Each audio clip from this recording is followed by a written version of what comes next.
Ladies and gentlemen, Assalamu alaikum. Today I know that I am giving my presentation among aviation enthusiasts, and some of you might be professionals, some of you might be students, but we all have one thing in common, and that is having a deep respect for aviation. Soaring into the sky like a bird is something people have always fantasized about, and it has been in science fiction for a long time. But then, in a single century, science fiction became our reality. And you and me, ladies and gentlemen, with our knowledge, with our skills and passion, we make that possible to fly in the air like a bird.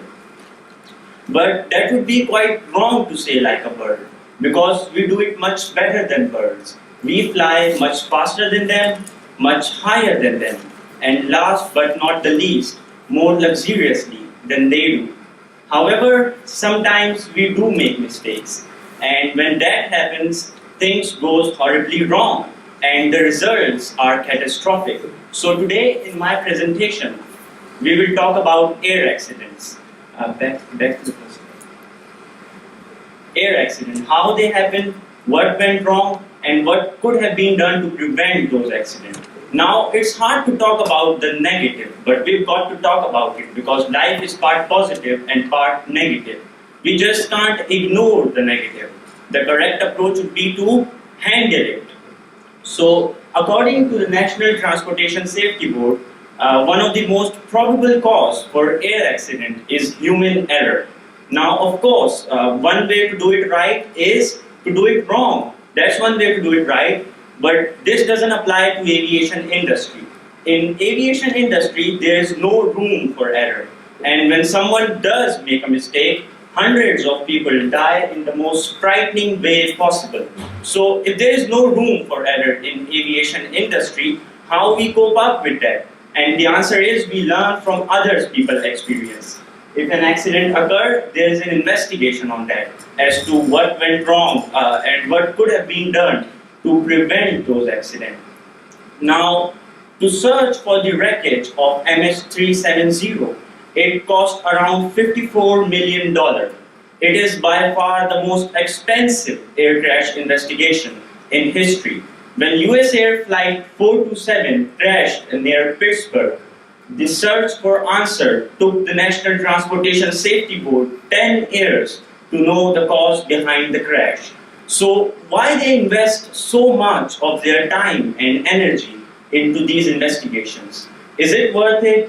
And the answer is yes, but only if you and me know about them. So the purpose of these investigations is not to blame anyone. It is to come up with some viable suggestions and safety recommendations to pilots, engineers, air traffic controllers, and other people involved in running the aviation industry so that it never happens to them. Because it is better to learn from other people's experience than it is to be trapped in such horrific situation. So today in my presentation we will analyze some of these air accidents. And next one. So first of all, we will talk about the United Airlines Flight 585. It was operated by a Boeing 737. The Boeing 737 is one of the most popular passenger jet in the world. Around the globe, the plane has carried 13 billion passengers. It's the backbone of aviation industry. On March the 3rd, 1991, it was scheduled to fly from Denver to Colorado Springs. Total flight time was 20 minutes, but after 17 minutes, they experienced some turbulence and heavy gusts of wind. And as they lowered their airspeed for their approach into Colorado Springs, the airplane became more vulnerable to the heavy gust of wind. And as they had the runway inside, they reported it to the control tower. It's a standard procedure, and it was done by Patricia. Patricia, at age 35, she was the only female pilot in United's history, and her words were the last word that was heard on this flight. Because after that, the Boeing 737 spun out of control, and after 10 seconds, the Colorado Springs has now become the crash site for one of the most mysterious air crashes in history. Rescuers arrived within minutes, but there was no sign of the 737. All that remains was the metal debris of the airplane, because the impact forces were so hard that it had severely broken down the airplane. So, when the investigators arrived at the crash site, the first thing they noticed was the first thing they noticed was that the wreckage of the airplane was spread out in a relatively small area. That made it clear that nothing happened to the airplane in mid-air. There was no ground-to-air missile, no mid-air breakup, or anything of that sort. Because if that would have been the case, the wreckage of the airplane would have been quite large. You can think of it like when a bomb was made to blast on the 747 of Pan Am 103. Now, the Boeing 747 is made out of 6 million parts. And the bomb was made to blast at 36,000 feet. Now, you can imagine when the bomb was blasted and all the wreckage settled down on the runway, the search area was as large as the entire London city. But this was not the case with this crash. The area was smaller, so that made it clear that the airplane was in one piece until it hits the ground. Next slide. Next. So the first thing that investigators were suspicious of was human error, because human error is the cause for 70% of air accident. So when they were listening to the cockpit voice recorder, they came to know that the crew was remarkably well. There was a bit of humor in the cockpit, a bit of tension release. The first officer said that they had some extra speed as a safety margin, and the captain agreed to lower the airspeed. So the captain did not have any superiority complex where he believed that he is the king of the cockpit and his order should be followed in the cockpit. It doesn't matter if they are wrong, but this captain was taking into account the suggestions of his fellow crew member. So the next thing investigators investigated was the engine turbine, and when they observed the wreckage, there was dirt deep down in the engine turbine. That made it clear that at the time of the impact, the engines were running properly. So if the engines were running properly, was there any problem with the instruments in the cockpit? The investigators examined the plane's hydraulic dial, and it was completely destroyed. The glass cover had been broken. The indicator needle had been snapped off by the impact forces. But even these ravaged dials tells a story. At the impact, a dent was placed on the faceplane from the indicator needle. That made it clear that at the time of the impact, the engines were indeed working properly and generating enough amount of power. So, next slide. So they quickly become suspicious after examining the engines. They quickly become suspicious of the flight controls. They become suspicious that they might be suffering some catastrophic failure with their flight controls. And they were suspicious of the rudder at the back of the tail. Now here's some basic aerodynamics, and I'm sure that you all might be familiar with it, but it doesn't hurt to go over the basics again. The airplane has 6 degrees of freedom. The airplane can go forward, backward, left, right, top, and down. Now these 3 motions are linear motions, and the other 3 motions are angular motions. The airplane can roll left or right, it can pitch up or down, or it can be yawed. So now there are 3 primary flight control surfaces that are employed to perform these motions. Now, ailerons are used to roll the airplane, and the elevators are used to pitch the airplane up or down, and the rudders are used to yaw the airplane. So, next slide. The investigators now examined the most vital elements, the power control unit. The power control unit works like a car power steering. When a pilot gives the rudder input, the PCU uses hydraulic fluid to convert the gentle touch of a pilot's foot into the enormous pressure needed to move the rudder of the 737. You can take this a look. So it uses hydraulic fluid to move the rudder. Now the heart of the PCU is something called a dual servo valve, and the investigators found chips of metals on the dual servo valve.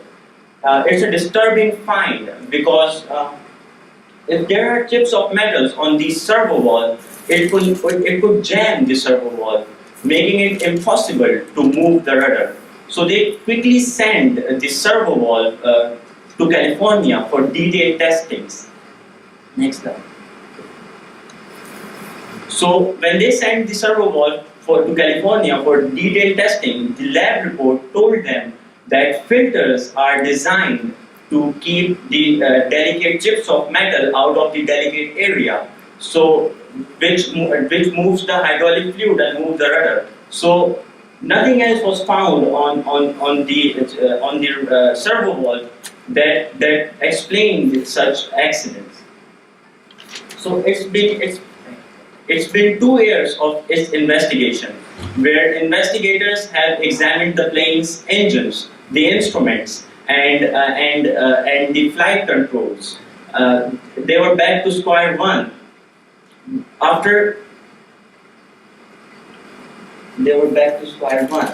And for the 4th time in its history, the investigators published a report that does not reach a conclusion. The NTSB published a report which does not reach a conclusion. So, after 2 years, what happened is a similar happens on US Air Flight 427.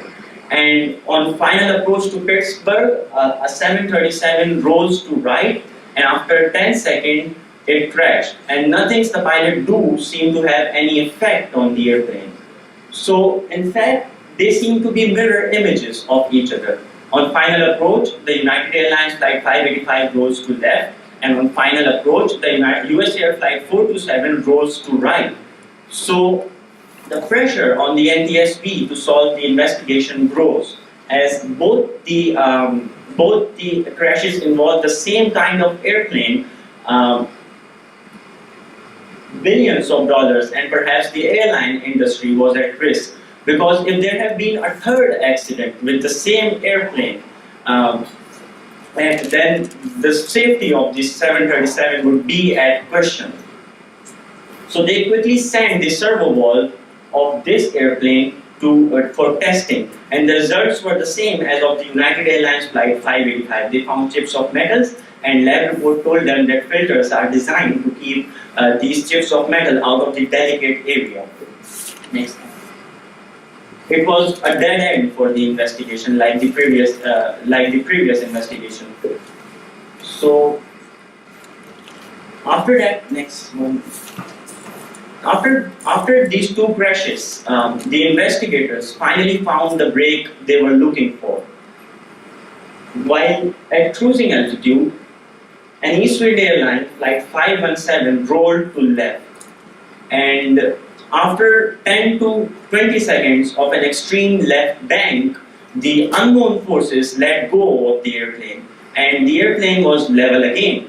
And the captain of the flight declared an emergency that they had some problem with their flight controls, and they were experiencing the same problem that the previous flight that we have talked about.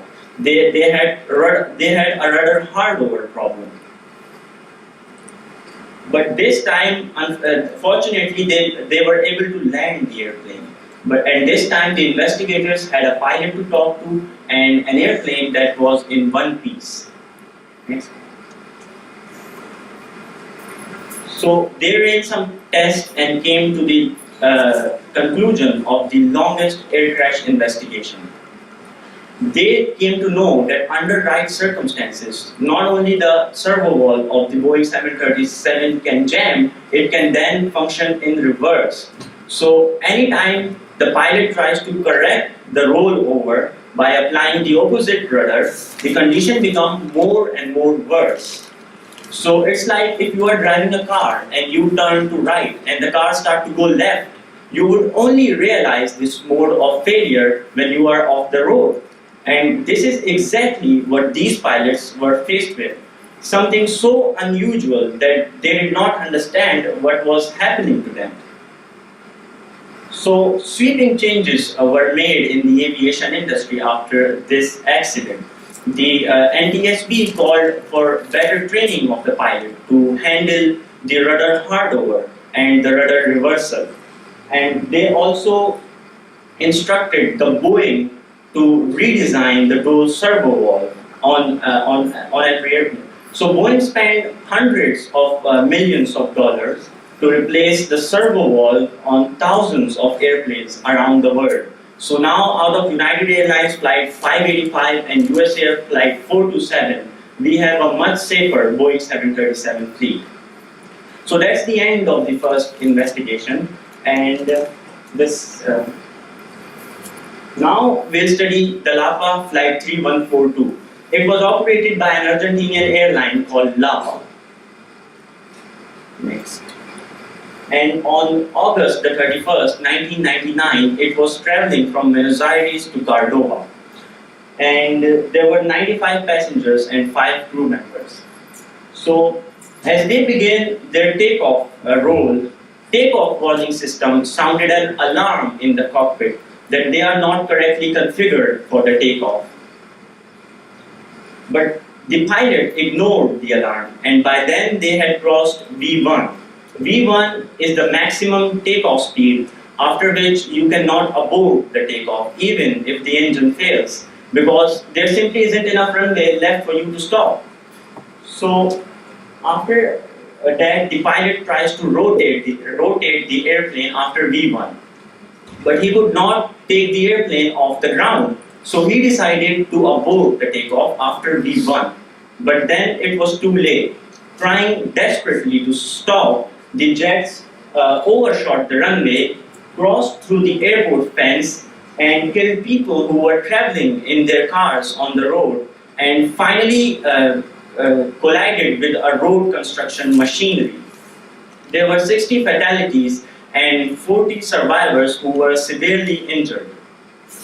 Next. So before we jump into the investigation, I would like to quickly review 2 basic things. And number 1 is flaps. Now flaps are used to provide more lift at slower airspeed, and it does that by increasing the camber of the wing. Now how does it increase the camber of the wing? So for example, we have an airfoil. Now an airfoil is the cross section of the wing. If you take the wing and divide it into a slice, you have the airfoil. So a chord line is a straight line that is drawn from the leading edge to the trailing edge of the airfoil. And a mean camber line is a straight line that is drawn from the equally from the upper and lower camber surfaces of the airfoil. Sorry. And the camber is the distance between these 2 imaginary lines. Now, if you add flaps to the airfoil and do the same thing, if you draw a chord line and a mean camber line, you can see that the camber of the wing is increased significantly when we add flaps to the wing. So that's how it increases the lift on an airplane. That's how flaps increases the lift on an airplane. Next up. The next thing is throttle. Now there can be 2 different types of inputs to the throttle. You can increase or decrease these 2 big quadrants and control the amount of thrust you want into an engine. And the second input is if you plug these 2 small quadrants at the back, you initiate what we refer to as the reverse thrust. Now, After initiating the reverse thrust, you can control how much reverse thrust you want by moving these two big quadrants. So if the reverse thrust is plugged and you increase the power, you can have more reverse thrust. So next slide. So the first thing at the wreckage was the investigators collected the flight data recorder and the cockpit voice recorder and sent it to the lab so that they can extract crucial information from these two things. At the meantime, they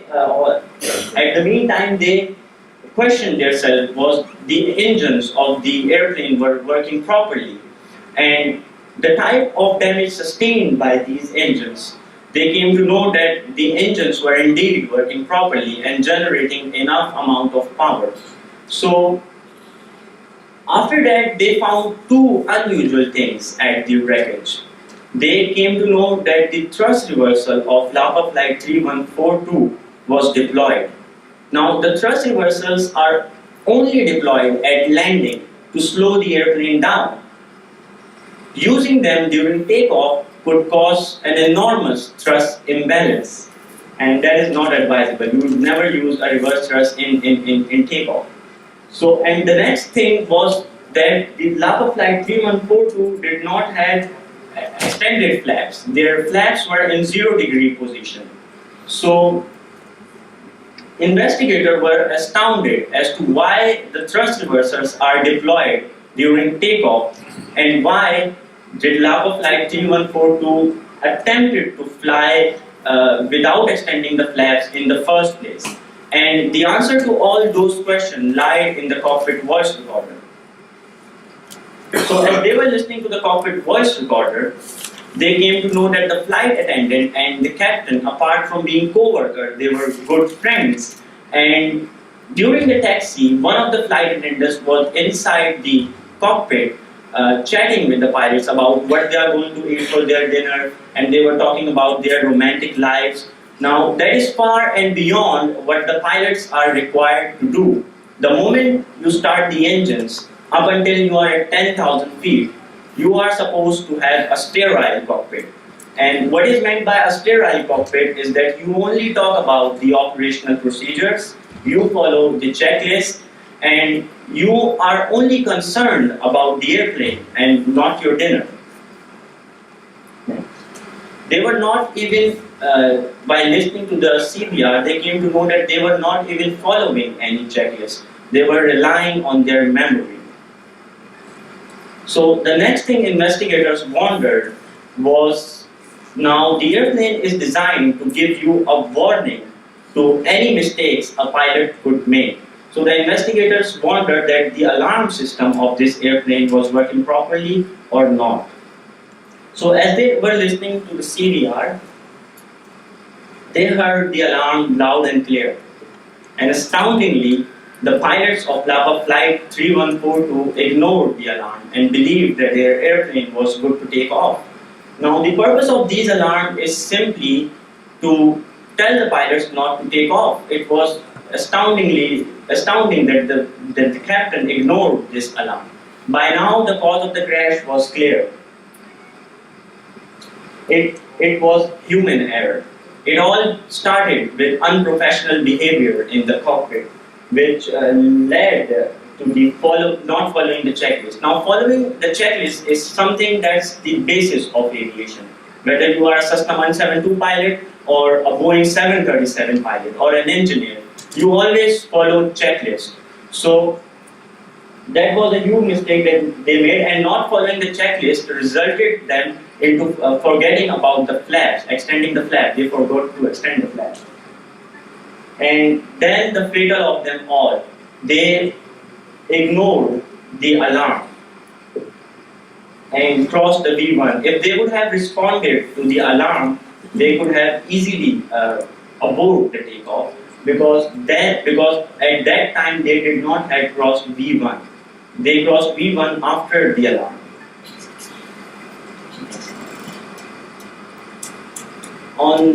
In the final report, the NTSB investigators stressed upon the need for pilots to comply with the sterile cockpit rule.